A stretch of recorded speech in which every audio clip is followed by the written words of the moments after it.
High, welcome to my new vlog. संघर्षाची story part number 3 झाला 4. आता आपला हा 4 पार्ट मी टाकणार आहे. तर माझ्या 3 पार्टला लिटरली तुम्ही इतकं भरभरून प्रेम दिलंय, इतके छान-छान कमेंट आहेत सगळ्याला. म्हणजे कमेंट छान म्हणण्यापेक्षा तुम्ही इतकं मनापासून माझा व्लॉग मी 12 मिनिटाचा टाकून बघितला, मी 15 मिनिटाचा टाकला. त्याच्यानंतर लिटरली मी थर्ड वाला पार्ट मी 27 मिनिटाचा टाकलाय. पण तुम्ही कुठेच स्किप न करता फर्स्ट टू एंड पर्यंत, स्टार्ट टू एंड तुम्ही सगळा व्लॉग इतका मनापासून बघताय. मला तुमच्या कमेंटमधून त्या सगळ्या गोष्टी म्हणजे जाणवतायतच आहे. इतकं प्रेम तुम्ही मला ह्या सगळ्या व्लॉगमधून दिले. हे बघा, ह्या सगळ्या ह्याच्यातून मी कशी जगलीये, माझा काय संघर्ष आहे किंवा ह्या सगळ्या गोष्टी मी तुम्हाला सांगण्याचा प्रयत्न करते, की तो संघर्ष फक्त तिकडेच नव्हता. तर तिथून पासून आत्तापर्यंतचा संघर्ष मी तुम्हाला या सगळ्या ह्याच्यामध्ये सांगणार आहे. आता हा आपला पार्ट आपण 4था मी अपलोड करणार आहे. तर याच्यासाठी सुद्धा तुम्ही तेवढंच भरभरून प्रेम द्या. मला इतके माझे सगळे मित्र-मैत्रिणी, माझे सगळे म्हणजे जवळचे लोकं पण मला इतकं सगळं कॉल करून बोलतायत, की "बाबा आमच्यासोबत तू इतके वर्ष राहिली, एवढ्या सगळ्या गोष्टी झाल्या, पण आम्हाला पण इतक्या इंटरनली गोष्टी माहीत नव्हत्या." मी तुम्हाला आधी पण बोलली, हा सगळा प्रवास कदाचित माझ्या कुठल्या नातेवाईकाला पण माहीत नसन, जे माझ्यासोबत म्हणजे जसं मी तुम्हाला आजी-बाबांचं नाव घेतलं, की ते आमच्यासोबत होते. हा आमचा पार्ट होता. हे माझ्या मामांना पण माहिती नाहीये. कारण माझे मामा त्यावेळेस कामानिमित्त बाहेर असायचे. त्याच्यामुळे ह्या सगळ्या गोष्टी मामांना सुद्धा माहिती नाहीये, की काय कसं जगायचो आम्ही किंवा माझ्या मावश्या पण असतील, त्यांना पण माहिती नाहीये. तर हा सगळा आणि आता बऱ्याच लोकांनी असं दिलं कमेंट केलेत, की किती तुझे ते कठोर होते आजी-बाबा किंवा काय. हे बघा, ते कठोर होते की नाही, ते थोडे स्ट्रिक्टच होते पहिल्यापासून. म्हणजे माझे बाबा आता 3-4 वर्षापूर्वी एक्सपायर झाले. माझी आजी तर मी तुम्हाला सगळ्या गोष्टी सांगणारच आहे. पण आजी तर अगोदरच झालेली. पण ते स्ट्रिक्ट होते, फार स्ट्रिक्ट होते. म्हणजे ते काही माझ्यासाठी किंवा आमच्या तिघींसाठी नाही. ते त्यांच्या मुलींसोबत पण तसंच वागलेले आहेत. ते त्यांच्या मुलासोबत पण तसंच वागलेले आहेत. ते त्यांच्या सुनेसोबत सुद्धा तसंच वागलेले आहेत. ते त्यांच्या नातींसोबत म्हणजे मुलाच्या नातींसोबत सुद्धा ते तसंच वागलेले. त्याच्यामुळे असं मी स्पेसिफिकली त्यांना नाव नाही ठेवत आहे. मी त्या सगळ्याच्या माध्यमातून आम्ही काय जगलोय लहानपणी ना, मला हेच तुमच्यासोबत फक्त एक्सप्लेन करायचंय. हे बघा, आजच्या पार्टमध्ये तरी मला रडायचं नाहीये, कारण की 2 पार्टमध्ये मी खरंच इतके रडले, की 2 दिवस काय होतं, की मी फक्त सांगताना एकदा रडते, एडिट करताना 2दा-3दा रडते आणि तुमच्या कमेंट वाचताना दिवसभर ऑफिसमध्ये रडते. तर असं सगळं सगळं म्हणजे मी असं सांगते ना एखादी गोष्ट तरी त्यातली परत सुद्धा, की तरी पण डोळे भरून येतात. कारण की तुम्ही ते किती फील केले बघा. किती मनापासून फील केले. मला इतक्या कमेंट आहे, की काहींनी मी रात्री जरा उशिरा लॉग टाकलेला. काहींनी ती कमेंट रात्री वाचली, सॉरी, काहींनी तो व्हिडिओ रात्री बघितला, काहींनी तो व्हिडिओ रात्री 2 वाजता बघितला, काहींनी पहाटे बघितला, काहींनी जेवण करताना बघितला, काहींनी ऑफिसमध्ये बघितला आणि लिटरली मला सगळे एवढं सांगत होते, की जसा व्हिडिओ स्टार्ट झाला तेव्हापासून जे डोळ्यात पाणी होतं, तर 27 मिनिटं म्हणजे मी अर्ध्या तासाचा व्हिडिओ टाकला होता. तर पूर्ण व्हिडिओ बघेपर्यंत त्यांच्या डोळ्यात पाणी होतं.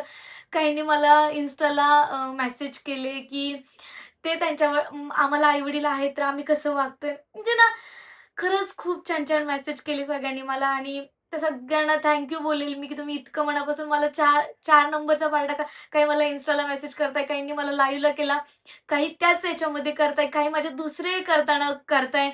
असं इतकं छान मला तुम्ही सगळ्यांनी सपोर्ट केला. तर कालच्या व्हिडिओमध्ये सांगितलेलं, की आमची तिघी बहिणींची ताटातूट कशी झाली आणि माझी 4 नंबरची बहीण कशी एक्सपायर झाली. तर तिथं मी आली होती, की प्रतीक्षा मला लास्ट टाईम भेटलेली एका म्हणजे माझ्या आत्तीच्या गावाकडेच.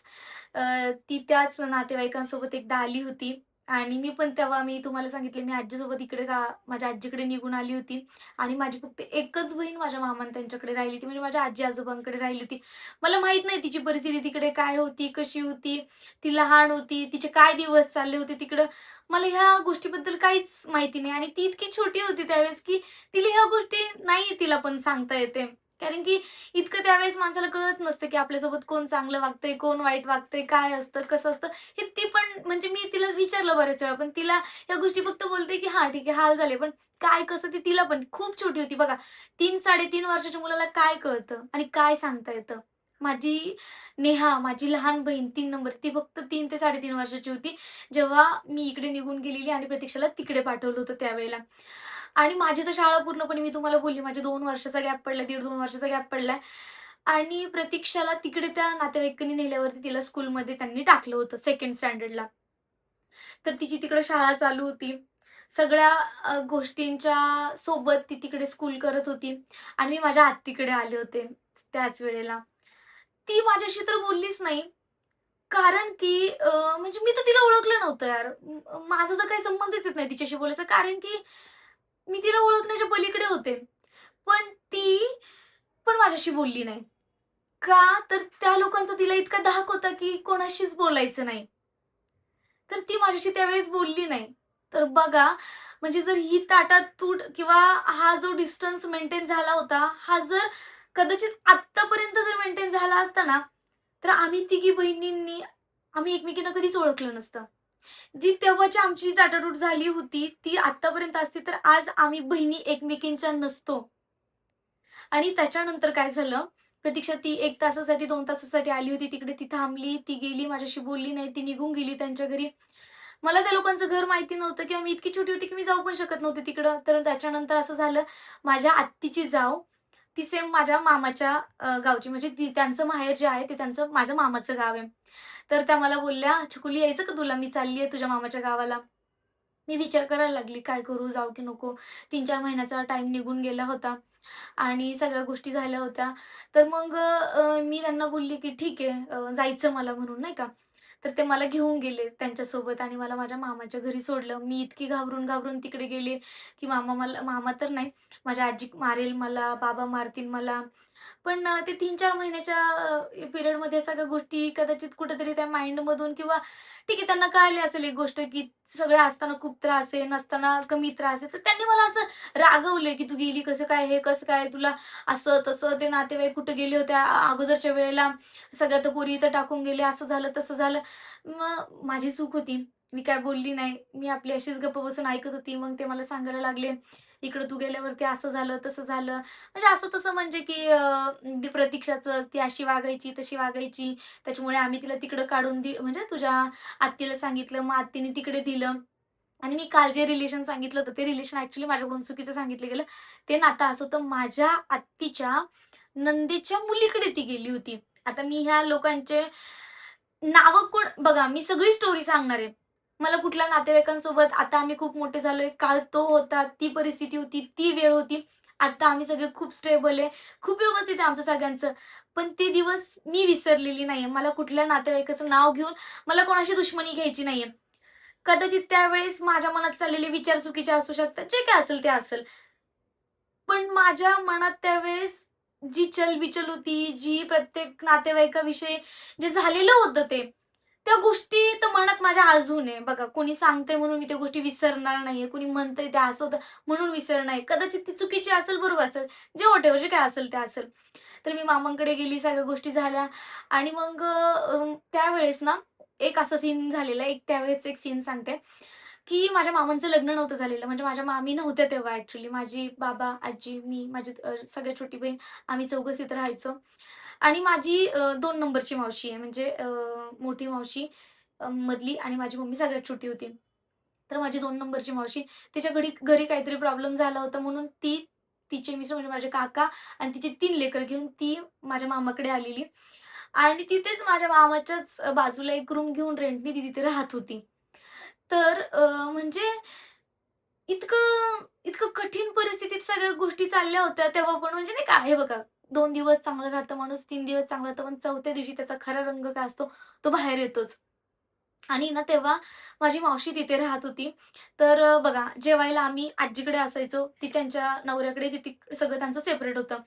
पण मावशी कधीतरी नॉर्मली येता-जाता नाही का, "काय गं पोरींनो जेवल्या का? जेवायचं का?" असं नॉर्मली विचारायची ना. पण बघा मग आम्हाला आजीचा धाक खूप होता.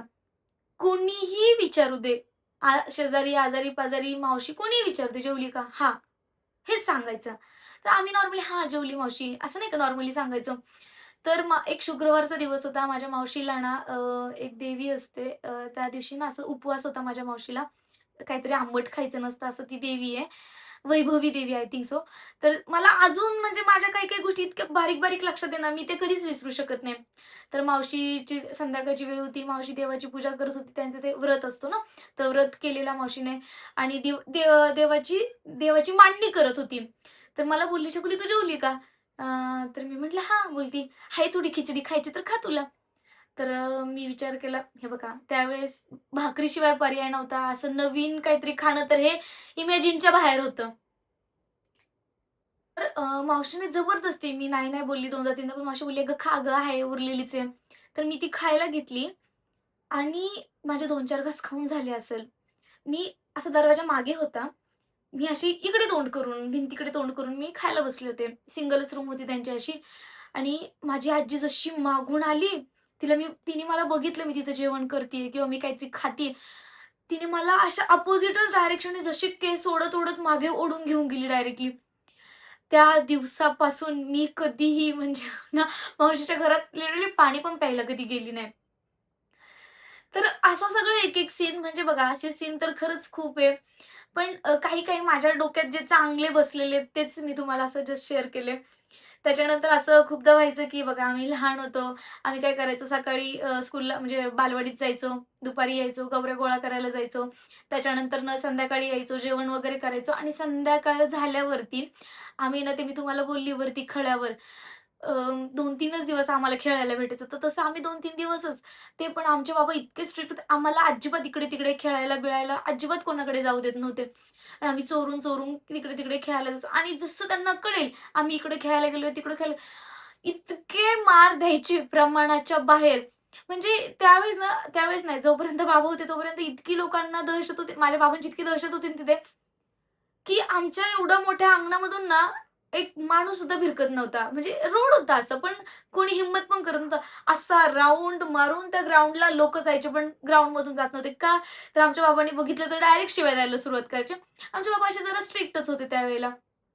तर असं सगळं म्हणजे या सगळ्या अशा गोष्टी झाल्या. त्याच्यानंतर माझ्या मावशीचा पण प्रॉब्लेम सॉल्व्ह झाला. ती पण तिच्या सासरी निघून गेली. त्याच्यानंतर माझ्या मामांचं लग्न जमलं. प्रतीक्षा म्हणजे माझी 2 नंबरची बहीण माझ्या मामांच्या लग्नामध्ये नव्हती. माझ्या मामांचं लग्न जमलं. मी आणि नेहाच त्या लग्नामध्ये होते. तिला माहीत पण नव्हतं मामांचं लग्न झालं. त्याच्यानंतर असं झालं, की मामांचं लग्न झालं आणि 1 महिना झाला असेल, तर माझ्या आजीचा असं खूप वर्षापासूनची इच्छा होती, की तिला वारीला जायचं, पंढरपूरच्या वारीला जायचं. तर इतके वर्ष आमच्यामुळे तिला पॉसिबल झालं नाही किंवा माझ्या घरी कोणी नव्हतं. म्हणजे मामांचं लग्न नव्हतं झालेलं. घरी एवढं महिनाभर जाणार तर करणार कोण घरी? या सगळ्या रिझनमुळे नेहमी-नेहमी कशा ना कशा कारणामुळे तिचं ते पोस्टपोन व्हायचं. तर ती खूप असं वर्षापासून तर शेवटी मामाचं लग्न झालं म्हणून ती बोलली 1 महिना झाला मामाच्या लग्नाला. ती बोलली घरामध्ये, की मला पंढरपूरच्या वारीला जायचंय. मामा पण बोलले, "जाऊ दे आता आहे मामी पण आहे. आम्ही दोघींना सांभाळायला, तर जाऊ दे." म्हणजे जाऊ दे माझ्या आजीला पण तिकडे वारीला. तर म्हणून आजी वारीला गेली आणि खरं सांगते वारीला जाऊन ना मला आता इतकं महिना वगैरे नाही आठवत आहे. पण जसं काही 10-15 दिवस झाले होते तिला वारीला जाऊन. जसं काही ती मार्च महिन्याच्या एंडिंगला निघाली असेल त्यांची वारी आमच्या गावातून आणि एप्रिल महिन्याच्या पाडव्याच्या दिवशी अ, आम्हाला एक अशी वाईट बातमी ऐकायला आली. म्हणजे मला तो दिवस इतका चांगला आठवतोय ना, मामी होती, चांगले दिवस चालले होते, काही टेन्शन नव्हतं. मामी लाड करायची. कारण की काही नव्हतंच ना. मामी अशी जरा कमी वयाची होती, त्याच्यामुळे सगळं काम वगैरे मामी करायच्या. आम्हाला जरा छान वाटायचं. आजी-बाबा दोघंही वारीला गेले होते आणि आजी-बाबा नव्हते म्हणून आम्ही त्याच्यापेक्षा जास्त खुश होतो, की आजी-बाबा नाहीये. आम्हाला पाहिजे तसं जिकडं पाहिजे तिकडे खेळायला भेटेल, जसं पाहिजे तसं हे करायला मिळेल. त्याच्यामुळे आम्ही जरा खुश होतो. आणि सकाळपासून संध्याकाळचे 4 वाजले आणि आम्ही खळ्यावरती खेळत होतो. तर मामी आली होती, आमची चांगली काळजी पण घेत होती. तर आम्ही खळ्यावरती खेळत होतो. म्हणजे आमचे जे मामाच्या बाजूचे जे लोकं राहायचे त्याला आम्ही खळं म्हणायचो आणि त्या खळ्यावरती एवढे सगळे मुलं आम्ही सगळे खळ्यावरती खेळत होतो. आणि मला तो दिवस इतका चांगला लक्षात आहे ना, संध्याकाळचे 4 वाजले इतके कावळे म्हणजे तुम्हाला सांगू का 100-150 कावळे असे घरावरती ना असे घिरट्या मारत होते. काव, काव, काव. इतकं छान संध्याकाळचे 4 वाजले होते. असं तांबडं ऊन पडलं होतं. संध्याकाळचं सनसेट म्हणतो आपण त्याला ते. आणि इतकं छान वातावरण आहे, ते इतके कावळे आम्ही लहान ना इतकं छान वाटत होतं, इतके कावळे आम्ही पण त्याच्यामध्ये इतकं दंग होऊन खेळत होतो. आणि संध्याकाळच्या 6 वाजेला मामांना त्यावेळेस इतके फोन वगैरे नव्हते, पण कोणाच्या तरी फोनवरती फोन आला मामांना, की तुमच्या आजी म्हणजे आईचा ॲक्सिडेंट झालाय. आता मला काय नॉर्मली आम्हाला पण हे सगळ्यांना असं सांगितलं, की ॲक्सिडेंट झालाय. संध्याकाळचे 7 वाजलेले होते आणि आम्हाला सगळ्यांना असं सांगितलं होतं ॲक्सिडेंट झाला. आम्ही काय इमॅजिन केलं, की ॲक्सिडेंट झालाय ठीक आहे. लईतले हात-पाय मोडला असेल, ॲक्सिडेंट झालाय असं फोन आलाय आणि ते रिटर्न येताय. विथिन 10 ते 15 दिवसामध्ये वारी काही पोहोचली नाही. रिटर्न येताय आजी आणि बाबा. मग आम्ही म्हटलं, "ठीक आहे, आता काय ॲक्सिडेंट झाले, काय म्हणजे रडण्यासारखं म्हणजे मला तरी रडायला नाही आली. कदाचित इतकं सगळं अशी वागली होती म्हणून माझ्या डोळ्यात काय असं पटकन पाणी-बिणी नाही आलं." आणि नंतर ना 8-9 वाजता ज्या लोकांना माहिती झालेलं किंवा माझ्या मामांना पण माहिती असेल कदाचित, नेहा आणि मी होते. नेहाला तर काही लहान होती, तिला काही बिचारीला कळत नव्हतं. स सगळे लोकं यायला स्टार्ट झाली. तर मी म्हटलं, कदाचित मोठा ॲक्सिडेंट झाला असेल. हात दोन्ही पण मोडले असेल, कदाचित मला असं वाटलं. मग त्याच्यामुळे आम्ही काय मी जेवले-बिवले मस्तपैकी आणि आम्ही बाहेरच्या अंगणात लोकं यायला स्टार्ट झाली होती. जवळचे दूर-दूरचे लोकं येऊन थांबत होते आणि आम्ही तर सॉरी नेहा आणि मी जेवण मस्त केलं आणि आम्ही दोघी झोपी गेलो. रात्री माझ्या मामी 1:30 वाजता माझ्याजवळ आल्या आणि मला म्हणताय, "छकू उठा." अ, मी पण उठले अशी गडबडून. म्हणते, "आपली आजी वारली." आता बघा, तिने कितीही त्रास दिलेला असू दे, कितीही कसंही वागलेलं असू दे, पण शेवटी आमचीच आजी ना. मला मला जेव्हा ना रात्री 2 वाजता कळलं ना, ती वारलीये किंवा ती नाही राहिली आमच्यामध्ये, मला रडायला आलं. मी रडायला लागली. तर नेहाला काय उठवायचं? तर माझ्या मम्मीनी तिला असं घेतलं मांडीमध्ये आणि रडायला लागली. मामींना पण वाटतं माहीत नव्हतं किंवा काय माहिती कोणी सांगितलं नसेल मामींना पण. तर तेव्हा कळालं आम्हाला, की माझी आजी वारली आहे. मला माहीत नाही यार, त्यावेळी मी खूप छोटी होते, की काय रडायचं काय असतं नाही का.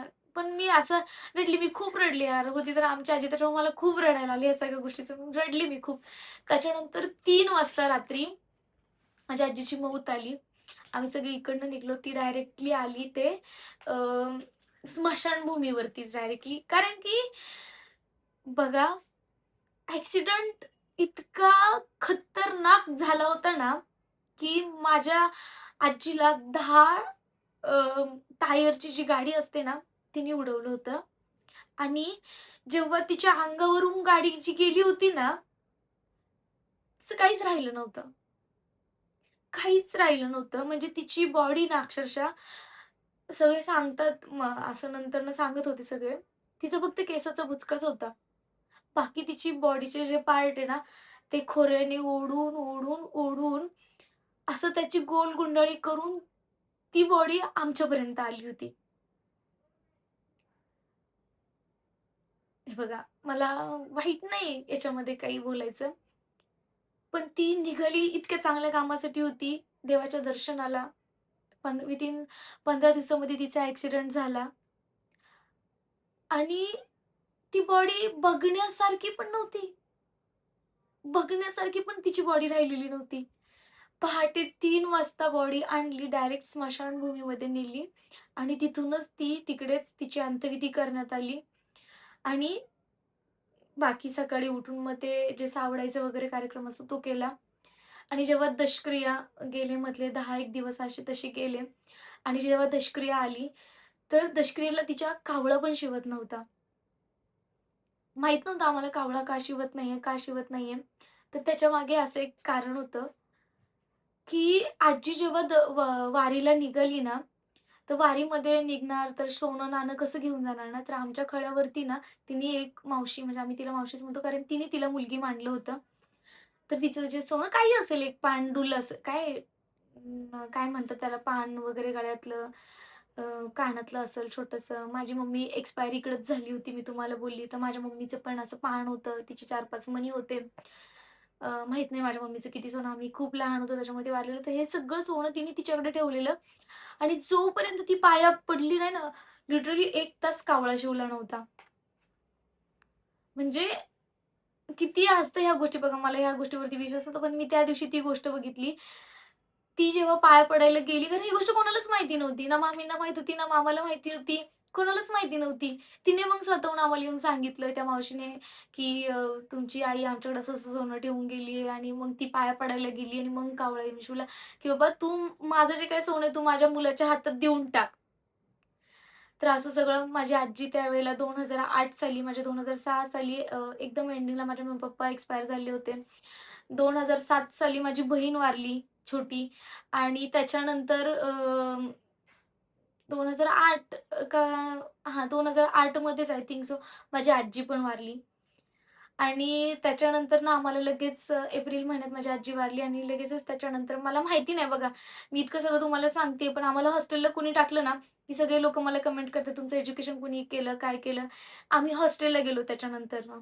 खूप सर्चिंग चालू होतं, ह्या हॉस्टेलला टाकायचं, त्या हॉस्टेलला टाकायचं. तर त्याच्यानंतरनं आम्ही कुठल्या हॉस्टेलला गेलो, कसं गेलो, हा सगळा पार्ट मी तुम्हाला उद्याच्या व्लॉगमध्ये सांगेल. तर आजच्यासाठी इतकंच बास.